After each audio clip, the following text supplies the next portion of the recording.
yung duty niya. Sana kalimutan niya na ang pagkakaibigan with the Marcos administration at gampanan, no, ni Ombudsman Remulla ang kanyang trabaho na proteksyonan at bigyan katarungan ang bansang Pilipinas. And dito naman po sa naging pahayag ng Palace Press Briefer nga po na si Undersecretary Castro, na imbis na imbestigahan yung lalim ng yung aligasyon, pinaiimbestigahan para sa pagpapakalat ng fake news naman ang kanya pong pinaparinig during sa kanya pong sa kanyang press con dito sa NBI and sa PNP laban dito sa mga opisyal or sa mga dating sundalo, and at the same time yung mga iling individual na tingin niya involved dito po.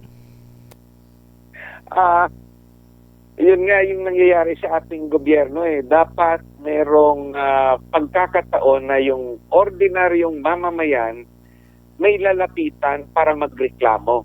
Itong 18 nagsasabi ng mabibigat na akusasyon, dapat i-entertain ng government ang kanilang aligasyon.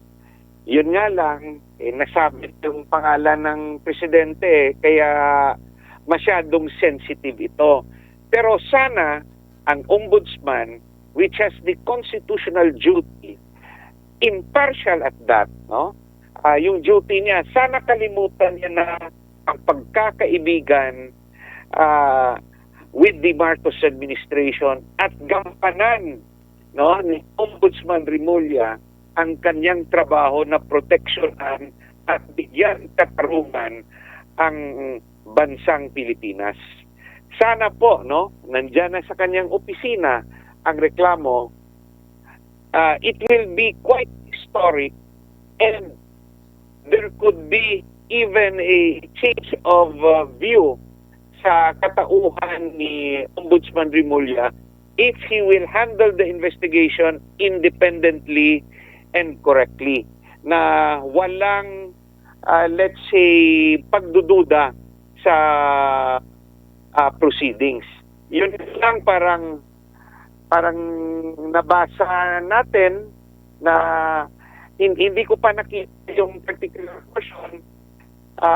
Is the ombudsman's name included in the affidavit? So I need to verify that. So if the ombudsman's name is included in the affidavit, he has to inhibit himself.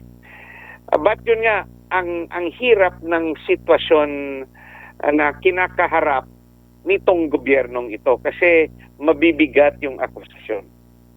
Opo, nabanggit yung pangalan po ni Ombudsman Remulla dahil kabilang daw po ito sa mga napadalhan dahil meron nga daw pong transaksyon kaugnay doon sa ICC, no, na mayon yung mga nababanggit.